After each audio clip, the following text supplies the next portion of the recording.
Саламатсыздарбы, кутмандуу күнүңүздөр менен эфирде Жогорку Кеңештин басма сөз кызматы тарабынан даярдалган күн тартибинде программасы. Бүгүн Жогорку Кеңештин пленардык жыйынында Конституциянын жаңы долбоору жөнүндө референдумду дайындоо тууралуу мыйзам долбоору 2 жана 3 окууда талкууланмакчы. Бул долбоорду күн тартибине коёр астында депутаттар тарабынан бир канча каршы пикирлер, талаш тартыштар орун алды. Анда эмесе алдыңкы 10 мүнөттө биз менен болуңуздар. Мирлан Исакбекович, бүгүн пленардык жыйында Конституциянын жаңы долбоору жөнүндө референдум дайындоо тууралуу мыйзам долбоору күн тартибине коюлду. Албетте абдан талаш тартыштар менен кээ бир депутаттар регламент сакталган жок, кечээ комитеттен өткөн жок деп ушундай дооматтарды коюп атышат. Чынында кандай болду? Регламент менен эле кетип атабы? Рахмат сурооңузга. Бүгүнкү күндү баш мыйзам тегерегинде аябай талкуу кызып жүрүп аткан мезгили. Талкуу болгону бул жакшы көрүнүш. Албетте талаштан такты жарылат демекчи. Эмне үчүн талкуу мындай кызуу болуп кетти регламент тегерегинде? Биринчиден, баш мыйзамдын жаңы долбоорун алып чыгуу жөнүндө бизде регламентте дагы, баш мыйзамда дагы конституция аракеттеги беренелер жок. Экинчиден, убакыт тар. Ошол 11 апрелде жергиликтүү кеңеш депутаттары менен бирге өткөрө турган болсок, ал бир топ каражатты үнөмдөйт, ошондой эле шайлоочулардын активдүүлүгүн камсыз кылып, өз ой пикирин билдирүүгө шарт түзөт. Ошондон улам батыраак чечим кабыл алып чыгайлы деген максат. Ал эми регламент беренелер боюнча айтып кетип турган болсок, добуш берүү боюнча маселе көтөрүлүп атат. Туура добуш берүүдө мыйзамга ар бир депутат өзү персоналдуу түрдө добуш бериш керек деп жазылган регламентте. Төрага ал ар бир депутатты мындайча айтканда модератор катары бардын көзү менен ала албайт. Ошондуктан ал жерде комиссия түзүлгөн. Бул сессия башталганда эле түзүлгөн комиссия. Ошол комиссия эсептөө, добуш берүү методдук процедураларын көзү менен алып туруш керек. Үчүнчүдөн, кандайдыр бир депутат мен туура эмес же туура добуш бердим деген болсо, ал практикада бар, келип өзүнүн пикирин регламенттеги микрофон аркылуу билдирген учурлар бар. Андай туура эмес басып алдым деген депутаттар билдирген учур болгон жок. Ошондуктан мыйзам добуш берүү өттү, кетти, ал мындайча протокол кабыл алынды. Эми бүгүнкү күнү күн тартибине кирип жаткандыгы, бул дагы кечээ комитетте отурум болгон жок. Бирок баягындай сурамжылоо методу менен кабыл алынды. Эмне үчүн сурамжылоо методу менен биз мындай кол коюп бердик мүчөсү катары? Себеби регламенттин 66 беренесинде 2 бөлүгүндө биз референдум дайындоо жөнүндө мыйзамдын долбоорун гана талкуулап атабыз. Ага тиркеме катары келген баш мыйзамдын долбоору биз өзгөртүү киргизе албайбыз. Жана өзгөртүү киргизе албагандан кийин аны талкуулоо отурумдун кажети жок. Ал буга чейин абдан кенен талкуу өттү. Конституциялык кеңешмеде 2 айдан ашык талкуу болду. Ал жерде бир топ коомчулук өкүлдөрү катышты, илимпоздор катышты дегендей. Ошондуктан бүгүн эгерде дагы күн тартибинде кезек келгенде каралып баштаса, маселе болушу мүмкүн маңызы боюнча дагы. Маңызы боюнча бир топ өзгөрүүлөр кирди. Эң негизгиси бир жоопкерчилик жөнүндө кайра айтылып атат, бирөө айтып атат жоопкерчилик жок экен, бар экен деп. Жоопкерчилик бар. Мен кесе айта алам, ал жерде өкмөттүн аткаруу бийлигинин башчылыгындагы президент өз мойнуна алып, жоопкерчилик алып атат. Ал жерде айтып атат өкмөттүн мындай айтканда министрлер кабинетинин жумушуна толугу менен жоопкерчиликти алат деп жазып жатат. Бул биринчи. Экинчиден, ал жерде берене жазылган президент Жогорку Кеңештин ичине кийлигишсе, конституциянын беренелерин бузган болсо, ал кызматтан кетүү жөнүндө ошондой нормалар каралган. Ошондуктан бул дагы чоң жоопкерчилик. Үчүнчүдөн, социалдык жоопкерчиликтер ал жерде бир топ. Баса белгилеп кетейин. Социалдык төлөмдөр, бул пенсия, пособие жана башка ушул төлөк пулдар минималдык керектүүчү корзинадан кем болбош керек деп так жазылып турат. Бул өтө чоң жоопкерчилик. Эгерде мындай өкмөт чындыгында ошоңо даяр болуп, кирешебизди камсыз кылабыз, биз ошондон кем эмес пенсия, пособие жана башканы камсыз кылабыз деп ушундай чоң жүктү мойнуна алып аткан болсо, бул абдан колдоого аларлык, элге жагарлык норма. Ошондуктан ар бир нерсе кабыл алуунун алдында талаш тартыш болот. Эч качан идеалдуу мыйзам болбойт. Оң жагы жана терс жагы болот. Ошондуктан ал иштеп баштаганда өзүн көргөзөт. Эгерде кемчиликтер болгон болсо, Бул баш мыйзам долбоорунда өзгөртүү дагы жолдору жазылган. Ошондуктан анын бир мындай айтканда бир трагедия кылып бул кабыл алынып калса эле бүттү, кокуй өзгөрбөйт, ушундай бир узурпациялыкка жана башка деп айтыштан бир аз тартынып туруш керек деп айтат элем. Себеби өзгөртүүгө мүмкүнчүлүк болот. Жоопкерчиликти айтып кеттим. Социалдык маселелер, эл аралык, чек ара жана башка ошонун баардыгы мындай бир чечилүү жолуна алат деген менде үмүтүм бар.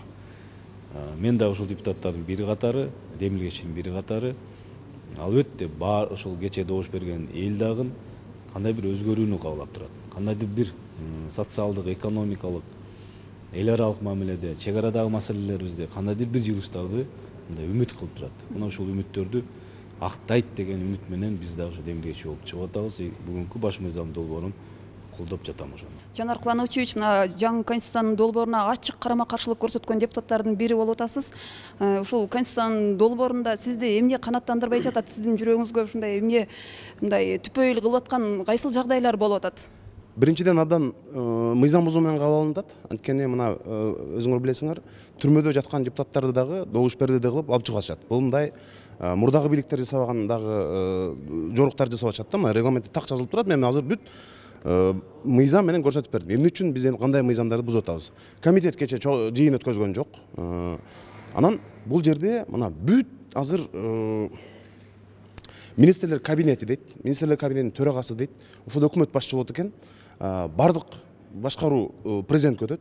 Анан ошол эле убакта эң негизгиси булар президенттин мөөнөтүн азыр 2032 жылга чейин, балким жаңы баш мыйзам кабыл алынып калса 2037 жылга чейин узартууну демилгелеп атышат. Мына азыр бери дегенде 11 жыл болбосо 16 жылга президенттин мөөнөтүн узартып атат. Эми биз азыркы президент Жапаровго мен дагы мындай жардам берип, реформаларына жардам бергим келет. Бирок мындай жол менен өтө тездик менен мыйзамдарды тебелеп, анан бир колго мындай бүт бийликти топтоп алган учур болуп атат. Экинчиден, бул депутаттар болсо мындай баш мыйзамдын маңызын түшүнгөн жок. Бул эмнеге алып баратканынчы. Анткени биз көргөнбүз да, президенттик башкарууларды көргөнбүз. Бул жерде митингге эл кылкылдап чыгып турган, бийликтеги тең салмактуулук болуш керек эле. Өкмөт отчету менен келет экен, парламент талкуулайт экенбиз. Анан мен айттым, өкмөттүн отчетун канааттандырбай койсок азыр кызматтан кетет. Анда эмне болот десем, аны президент чечим кабыл алат дейт. Өкмөт жаман иштейби, жакшы иштейби, кандай болуп атса дагы, кандай чоң катачылыктарга жол берсе дагы, эсиңерде болсо бул жерден Сапар Исаковду биз кетирген кемчиликтер үчүн, Мухаммедкалый Абдулгазиевди коррупциялык схемаларын ачып берип, биз аларды жообун берип жазалап турган учур болгон да. Азыр эч нерсе кыла албайт экенбиз. Парламент жөн эле мындай келебиз, отурабыз, кетебиз, өкмөттүн отчетун кабыл алсак деле болот, кабыл албай койсок деле айырмасы жок. Мындай иши кылып бир адамдын жоопкерчилиги деп атат, жоопкерчилик алат дейт. Бирок ошол баш мыйзамда президенттин жоопкерчилигин таптакыр жазган эмес. Кантип жооп берет? Парламентке келип жооп береби? Каерде жооп берет? Эч жерде. Парламенттин импичмент жарыялоо укугу бар да, ошону колдонсо болобу? Импичмент бул абдан татаал процедура бул. Ал мындай ишке ашпай турган нерсе. Бул тарыхта мындай болгон эмес да. Болгону же болсо парламентке келип жооп берсин. Балким бул ошол парламенттин сапатынан көз каранды болот. Кийинки чакырылыш абдан күчтүү, мыкты депутаттар келсе, балким ошол процедураларды ишке ашырылып чара көрө алат. Күчтүү парламент болсо, бир аз болсо да тең салмактуулук болот. Бирок күчтүү парламент келеби, келбейби, ал өзүнчө маселе. Анткени бир мандаттуу болсо, мисалы, мен райондордо элестетип атам, ошол жактагы олигархтар утуп келет. Бирок албетте, бир мандаттуу болсо, мисалы, бизге окшогондорго да жакшы жери бар. Анткени мындай мүмкүнчүлүктөр болот да. Закир Ишматович, бүгүн жогорку кеңеш ушу конституциянын жаңы долбоору боюнча референдум дайындоону 2-3 окууда караганын жатасыздар. Сиз кандай ойлойсуз? Ушул долбоор боюнча сиздин деги эле пикириңиз кандай, позицияңыз кандай? Колдоп атасызбы же колдобой турасызбы? Негизинен биз өткөндө биринчи окууда колдоп бергенбиз. Бүгүн 2-3 окууга чыгарылып атат. Бул бүт 6 фракциянын макулдугу берилгендиге байланыштуу. Мен ойлойм, мына жергиликтүү кеңештердин шайлоосу менен биргеликте өткөрүү бул бизге экономикалык жактан бир топ үнөм алып келет. Себеби биз эгер 11-ине өткөрбөй кийинкиге жылдырчу болсок, анда да бир 400 миллиондон ашык каражат сарпталат. Ошондуктан биз ойлойбуз, азыр депутаттар конституциянын нормаларını elge talkууга алып чыгып, ошо 11-inde референдум өткөрүп эл өзүнүн тандоонун жасаса, мен ойлойм туура эле болот. Биз эми биринчи кадамды койгондон кийин экинчи кадамды да улантышыбыз керек да. Биздин башкаруу формабызды тандап алдык. Президенттикте мына 80%-тен ашык биздин жарандар колдоп берди. Эми экинчи кадамы ошол конституциялык реформага барып, келечекте өзүбүздүн ошол президенттик формадагы башкарууга ылайыкташтырылган конституцияны кароого алып чыгат. Элдин колунда, эл кайсысын тандаса, ошого жараша конституция кабыл алынат. Табалды Гафурович, бүгүн парламент конституциянын жаңы долбоору жөнүндө референдумду дайындоону карап жатасыздар. Анан негизи эле ошол конституциянын долбоору боюнча бир катар депутаттар абдан коркунучтуу беренелерди айтып эле мындай коркутуп атышат да. Анан ушул долбоордо мындай жакшы жактары да барбы сиздин пикириңизде? Сөз конституцияны биз окуп чыктык, таанышып чыктык. Баары боюнча эми бүгүнкү карала турган бул референдум дайындоо жөнүндө мыйзам каралат. Бул конституция боюнча баардык мына коомчулук деле тиешелүү окумуштуулардан баштап баары катышты деп ойлойм. Ал жерде биздин элибиз өз добушуна берген президенттик башкаруу деп, ал жерде так президент баардык жүктү өзүнө мойнуна алып атат. Экономикалык, социалдык маселелерди жана сырткы ички саясаттын баарын ошол президентке жүктөлүп атат. Бул жерде корко турган эч нерсе жок. Эми сөзсүз элдин каалоосу менен бир киши ички жана тышкы мамилелерге да жооп бериш керек деген маселе турат да. Бул жерде корко турган эч нерсе жок. Сөзсүз конституция кабыл алынгандан кийин конституциялык мыйзамдарды караганда ушул жерде анан бир топ маселелер бар. Ошондо коомчулукта көзөмөлдөп туруш керек. Тийиштүү ошо органдардан, эл журттагын биздин элибизде ошондо катышса жакшы болот. Сиздер күн тартибинде программасын көрдүңүздөр. Ушул жана башка аудио, видео материалдарды Жогорку Кеңештин расмий сайтынан көрө аласыздар. Дареги Кеңеш Чекит Кейже. Саламатта калыңыздар.